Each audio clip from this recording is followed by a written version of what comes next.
In the vast archives of the Jedi Order, the profile of Jedi Master Kwai-Gon Jinn occupies a unique and compelling space. Far from a conventional guardian of the peace, Kwai-Gon Jinn represented a fundamental schism within the Order itself. He was a maverick, an outlier whose actions and beliefs were profoundly at odds with the established tenets of the Jedi High Council. A psychological analysis reveals a figure whose behavior was not born of simple rebellion, but from an unwavering and intuitive commitment to a philosophy that transcended the Order's conventional wisdom. His mind was a landscape defined by an unshakable faith in the living force, an orientation that allowed him to trust his instincts, embrace ambiguity, and prioritize empathy over adherence to codified rules. This profile will argue that Qui-Gon's psychological framework was the antithesis of the Council's collective mindset, which had become fixated on bureaucracy, prophecy, and an intellectualized fear of the future. We will explore how his core beliefs informed every aspect of his service, from his contentious relationship with the Council to his mentorship of Obi-Wan Kenobi and his fateful, life-altering encounter with the slave boy from Tatooine. His ability to live in the moment and be guided by the flow of life energy was not a simple spiritual practice.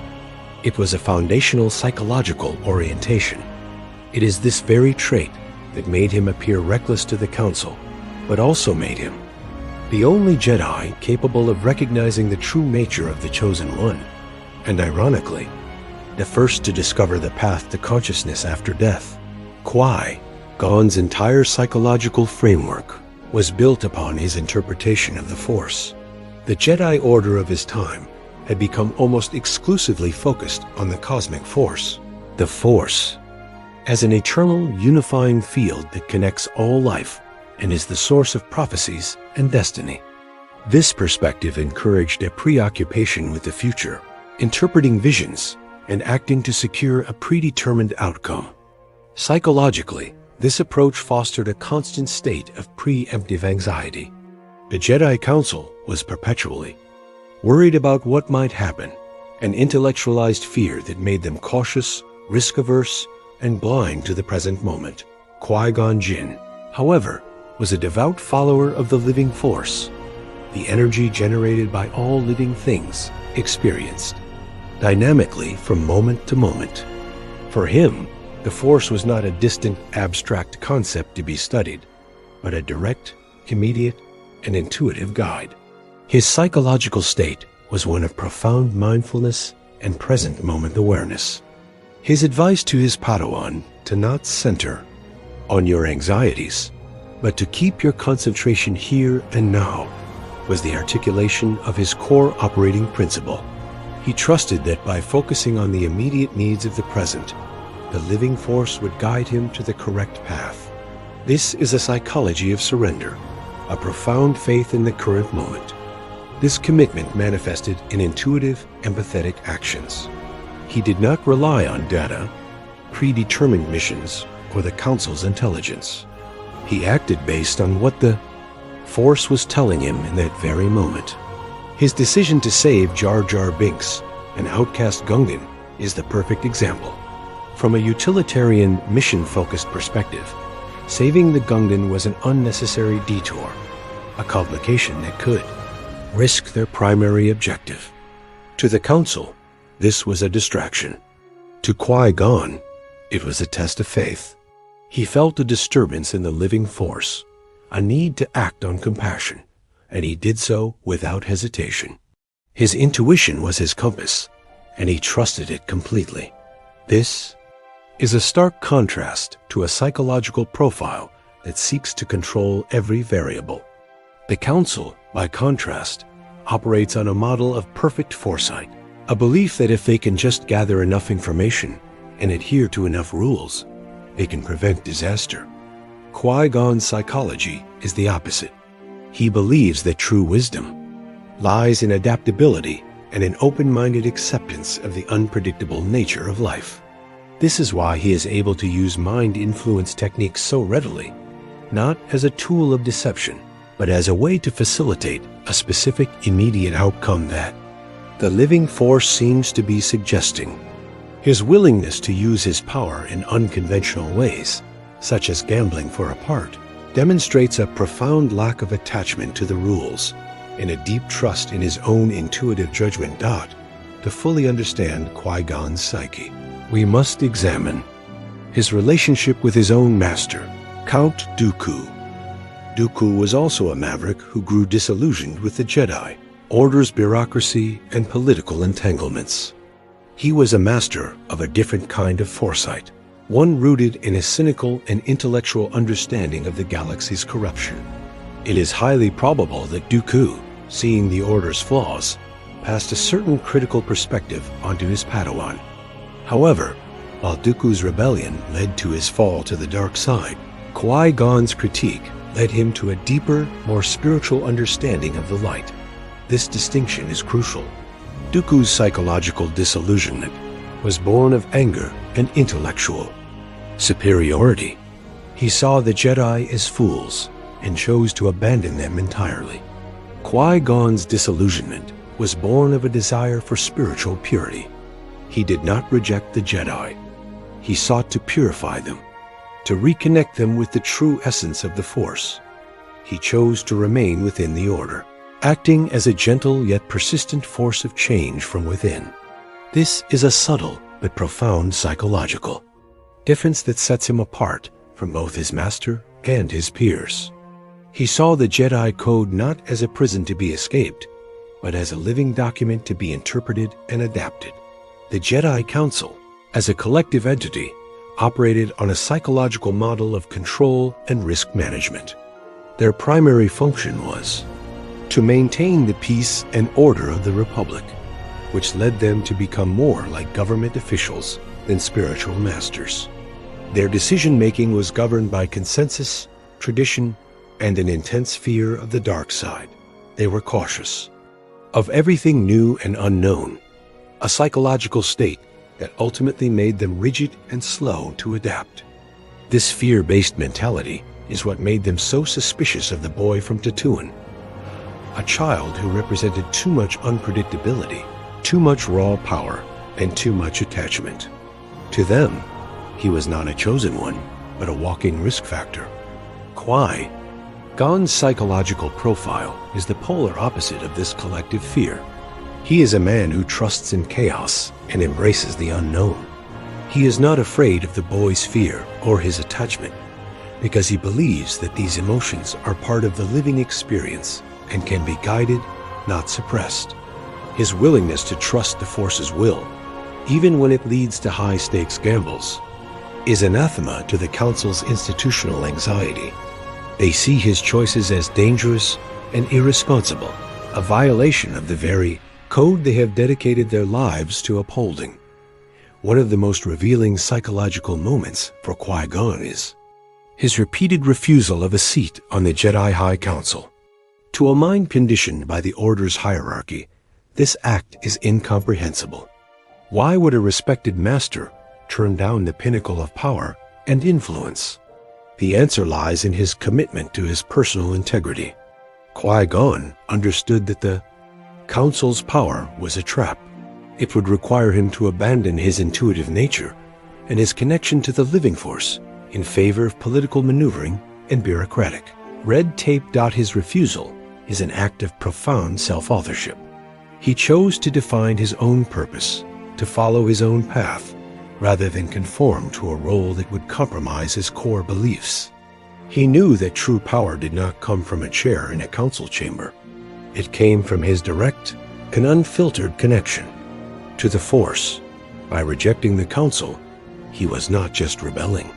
He was preserving his spiritual freedom. This is the act of a being who understands that external validation is meaningless if it comes at the cost of one's own truth. His actions, like his interference with the Chance Cube, are not a betrayal of Jedi principles. They are a demonstration of his belief that the Force works in mysterious ways. He is not trying to manipulate the outcome. He is trying to align with it. He believes that the Force has a purpose for the boy, and he will use whatever means necessary to fulfill that purpose, even if it means acting in a way that appears unorthodox to those who only see the surface-level rules. His behavior is a reflection of his conviction, not his ego. Qui-Gon's disregard for the Jedi Code's strictures against emotional attachment is further exemplified by his deep bond with Jedi Knight Tal. While their relationship was never explicitly romantic in the traditional sense, their profound connection, and Qui-Gon's obvious grief at her death in the expanded universe, demonstrate a psychological capacity for attachment that the Jedi Order discouraged. Unlike the fear-based attachment that leads to the dark side, Qui-Gon's bond with Tal was one of mutual respect, love, and partnership. His ability to mourn her loss without succumbing to rage or vengeance highlights his emotional maturity. Psychologically, he processed his grief as a natural part of life, a consequence of his faith in the living force, which acknowledges that all things, even life itself, are impermanent. This stands in stark contrast to Anakin Skywalker's frantic attempts to cling to his mother and Padme, which directly led to his fall. Qui-Gon's ability to love deeply and still maintain his spiritual balance serves as a powerful counter-narrative to the Jedi Council's belief that all attachments are inherently dangerous. The relationship between Qui-Gon and Obi-Wan Kenobi is one of the most compelling master-apprentice dynamics on record. It is a classic model of a mentor-student relationship, with Qui-Gon serving as the unconventional, slightly distant master, and Obi-Wan as the anxious, rule-abiding apprentice who desperately seeks his approval. Obi-Wan's psychology is deeply rooted in the code. He is a traditionalist who fears veering from the path, a fear that stems from his desire to succeed and please his master. He is the ideal student, but his rigidity is a direct result of the Order's training, a training that encouraged suppression of individuality in favor of conformity. Qui-Gon's approach to mentorship is designed to break this psychological conditioning. He constantly challenges Obi-Wan not to be cruel, but to force him to think for himself. He pushes Obi-Wan to question the code, to trust his instincts, and to be more mindful of his surroundings. This mentorship is not about imparting knowledge. It is about cultivating a specific psychological state, one of independence and self-reliance. When he says, "You're a great student, Obi-Wan, but you're not a great Jedi," it is not an insult. It is a diagnosis. He sees that Obi-Wan has mastered the external rules, but has not yet fully connected with his internal spiritual guide. Qui-Gon's death is not just a tragic event. It is his final and most profound lesson for Obi-Wan. In his final moments, he does not ask Obi-Wan to avenge him or to uphold the code. He gives him a single, simple, and life-altering directive. Train him. He is the chosen one. This final act of trust is the culmination of their entire relationship. Qui-Gon forces Obi-Wan to make a choice that goes against the Council's wishes, against his own rigid beliefs, and against what seems to be common sense. Psychologically, this is an incredibly complex moment. Qui-Gon, with his dying breath, burdens his apprentice with the responsibility for the most important figure in the galaxy. He forces Obi-Wan to step out of his comfort zone and into the role of a maverick himself. His death frees Obi-Wan from his psychological need for his master's approval and forces him to become a self-reliant master. It is through this act of immense pressure that Obi-Wan is finally able to begin his own journey toward a more Qui-Gon-like understanding of the Force, an understanding that would be crucial to his future role in the galaxy. The central mystery of Qui-Gon's character is his absolute, unwavering belief that the boy is the chosen one. To the Council, the evidence is slim at best, but to Qui-Gon, it is a matter of profound personal conviction. This is a crucial psychological distinction. His belief is not based on empirical evidence or the Council's wisdom. It is rooted in a deeply intuitive, almost spiritual experience. He sees the boy not as a set of statistics or a potential liability, but as a person, a being whose existence is a sign from the Force itself. His belief is based on several key psychological factors: his trust in the living Force, his observation of the boy's raw talent and compassion, and his understanding of the prophecy's deeper meaning.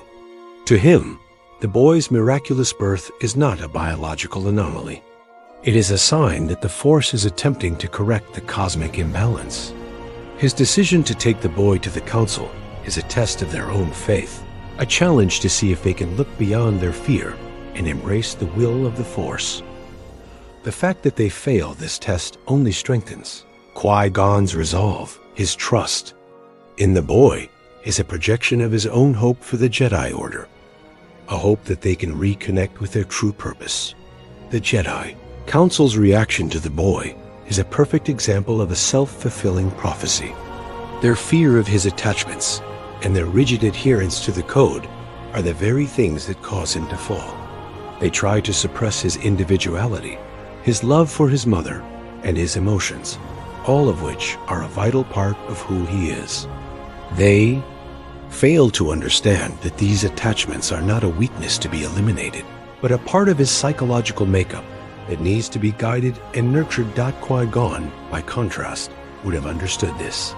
He would have been a father figure too. The boy, not a disciplinarian. He would have embraced the boy's emotions and taught him how to channel them in a healthy way. This is a crucial psychological difference. The Council's approach is one of suppression, while Qui-Gon's is one of integration. The Council saw the boy's potential for darkness and chose to fear it. Qui-Gon saw that same potential, but chose to have faith in his capacity for light. The tragic irony is that by rejecting Qui-Gon's approach, the Council created the very monster they feared. Qui-Gon's psychological influence does not end with his death. His spirit, having learned to transcend physical form by fully embracing the living Force, becomes the guide for both Master Yoda and Obi-Wan Kenobi. In their exile, they finally come to understand his wisdom. Yoda, the master of the Jedi Order, is forced to abandon his rigid philosophies and learn from his former subordinate. Obi-Wan, now a lonely hermit on Tatooine, finds a guide in the spiritual presence of his former master. Qui-Gon's final lesson is that true power and spiritual perfection are not found in life, but in a complete surrender to the Force. He becomes the last Jedi to truly understand the Force, and the first to show the rest how to find a more authentic path. His psychological journey, from maverick to martyr to spiritual guide, cements his legacy as the most important Jedi of his era. In conclusion, a psychological deep dive into the character of Qui-Gon Jinn reveals him to be far more than just a wise, rebellious Jedi. He is the psychological and spiritual antithesis of the Jedi Order he served, a maverick whose unwavering faith in the living Force put him at odds with the collective, fear-based mentality of his peers. His mind operated on a principle of present-moment awareness, intuition, and empathy, a stark contrast to the Council's fixation on prophecy, bureaucracy, and intellectualized fear. His entire journey can be understood through this lens. His contentious relationship with the Council is not a sign of immaturity, but a principled stand against an institution he believed had lost its way.